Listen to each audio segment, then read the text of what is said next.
You're listening to ReachMD, the channel for medical professionals. Welcome to Advances in Women's Health, sponsored in part by Eli Lilly. Your host is Dr. Lauren Streicher, Assistant Clinical Professor of Obstetrics and Gynecology at Northwestern University Medical School, the Feinberg School of Medicine. Physician dysfunction and sexual dysfunction. Help is on the way. Welcome to Advances in Women's Health. I am Dr. Lauren Streicher, your host, and with me today is Dr. Laura Berman, an Assistant Clinical Professor of Obstetrics and Gynecology and Psychiatry at the Feinberg School of Medicine at Northwestern University in Chicago. Dr. Berman completed a fellowship in sexual therapy with the Department of Psychiatry, New York University Medical Center, and has been working as a sex educator, researcher, and therapist for 18 years. Today, she's going to share her insights as to how we can identify the patient who has sexual issues and help them get appropriate treatment. Now, Dr. Berman, we all know we should address our patients' sexual concerns, but too often we don't. There's never enough time during a typical office visit, and quite frankly, if a patient doesn't ask, it's a whole lot easier to just not go there. And even if they do have the time, many physicians don't even know how to broach the subject of sexual dysfunction or know how to help their patients. So to start with, when a patient comes to see you, how often does she find her way there on her own, or that she actually discussed the problem with her physician and was referred to you for help? Well, I think it's really been evolving because certainly when we first started talking about this whole topic of female sexual dysfunction, which honestly really was only probably since the mid-90s, in the beginning, the medical profession was really resistant and hesitant to even address these issues at all or even acknowledge them as being real. There was a whole range of medical resources and literature on male sexual dysfunction, but very little on female sexual dysfunction.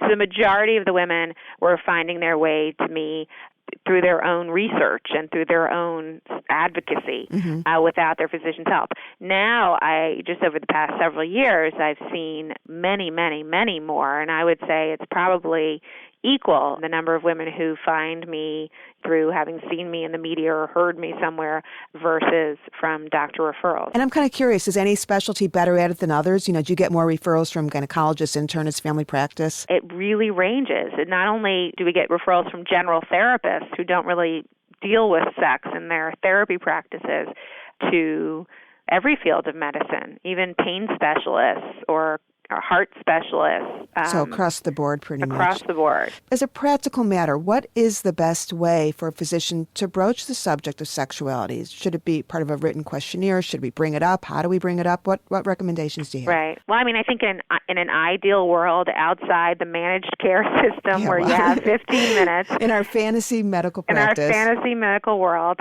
you would be taking a detailed sexual history, in addition to the gajillion other aspects of a medical history that you're taking. In our typical present-day unideal world, even asking just one question on the intake form, have you noticed any change in your sexual function? And please describe.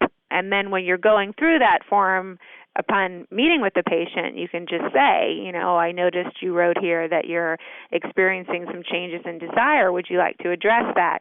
And one thing that I've noticed that a lot of doctors will do, especially doctors who are really interested in actually treating and not just referring out, because at that point, if the person said yes and you spoke a moment about her low libido, you could then say, okay, well, here's a referral to someone who can help you. But if you're a physician who wants to address that, then what I recommend is really setting up another separate appointment to really go over everything then. That's such a great point because I generally have always said to a patient, are you having any problems in sexual function? And I just like so much the idea of saying, have you noticed any changes? Right, because a lot of women don't really want to acknowledge it as a problem, and they'll even come in thinking they want to bring it up to you, but they chicken out while they're there, or they feel your hurry. Or it becomes one of those hand-on-the-door questions. Right. You're on the way out, and all of a sudden they just remember, oh, by the way. Right. From a patient's point of view, do you think it matters if the physician is male or female? Is she more likely to want to bring this up with her female physician? It depends. I think it's surprising. It's been surprising to me as long as I've been doing this how many female physicians, how many women have negative experiences, more negative experiences with female physicians than male physicians. So I don't know that we can assume just because physicians are female that they're going to be empathetic to this issue or able to deal with it effectively. But the most it has to do with is the patient's perception of the doctor's comfort. The number one predictor of a patient not bringing these issues up is actually the belief that they'll be embarrassing the doctor. So what can we do to let them know that they wouldn't be embarrassing us? Well, I think putting a question on your intake form is a really simple way, or even a notice in your waiting room, letting patients know. A big sign that says we like to talk about sex. You can talk to us. Yeah. Are you having any of these symptoms? We want to know about it. Mm-hmm. Giving those cues that you're open to discussion, that you know it's a real issue, that you don't think it's all in her head necessarily, that you're not just going to, pawn her off on someone else, right, are all going to make her more willing to bring those things up. Now, can you comment on the different types of sexual dysfunction that you typically see in your practice? The four categories that are the most common are, the most common is low desire. About 30% of women experience this, and this is that's lack of thoughts, fantasies, motivation to be sexual. And it can range from sort of just trying to avoid sex but being a little, relatively receptive when it's initiated, to being aversive to sex at all costs. And then there is orgasmic disorder, which are women who either aren't able to achieve orgasm at all, or for whom the ability and the intensity of the orgasms have changed. So they're harder to come by and they're more muffled or less intense. And then there are arousal disorders, which are women who complain of lack of sensation, lack of genital swelling, dryness, and then a range of pain disorders, which include genital pain, either during intercourse or sometimes even chronically. And there's a newer category that is not as commonly reported, but doctors will definitely see in their practice, which is called persistent sexual arousal disorder, women who are experiencing a chronic and uncomfortable engorgement in their genitals, which is only relieved through stimulation or sex, but it's constant, so they walk around almost in pain. Let's go to the libido issue again, because I think that's, while the persistent sexual arousal is really interesting, we probably don't see a lot of that in our practice, but the libido issues is something that come up every single day. And from my point of view, there's an enormous difference between someone who says they had a healthy, wonderful libido and something has changed, and very often I can identify something hormonally or situationally. But what about the woman who comes in and says she's never had much of a libido? Right. It's a tricky thing, because with libido, the trickiest part about libido is that there's so much overlap. Is she having low libido because she just has low libido, and when she has sex, it's satisfying and good? Or is she having low libido because sex isn't enjoyable and, the cost-benefit rewards, don't work in favor of having sex? And that's a really important distinction to make, especially when you're looking at treatments, because orgasmic disorder, certainly pain disorder, even arousal disorder, will often turn out to be the primary diagnosis and low libido the secondary. Mm-hmm. So that's something that you'll see in women who have had it chronically, and also women who have been on hormonal contraceptives from an early age. From the time they really started to become sexual, will experience that. And that's, I'm sure you're familiar with the research that has shown that the hormonal contraceptives increase SHBG, which is sex hormone binding globulin, a protein in the blood that binds to testosterone and makes it unavailable for the body to use for things like libido and sexual response. So it limits the free circulating testosterone.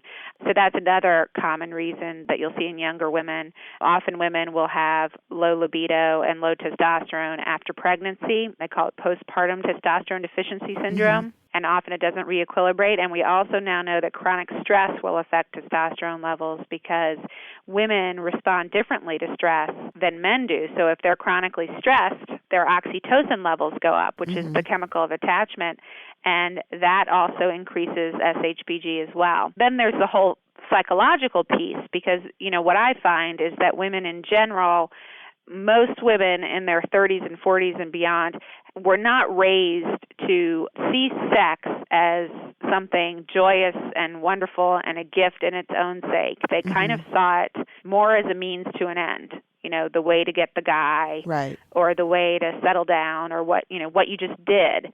And they never really explored pleasure or saw it in that way. So they just sort of did it. And then once they get the guy, the motivation isn't really there anymore to do it. So that's why you see so many men complain, once we got married, sex went by the wayside. Exactly.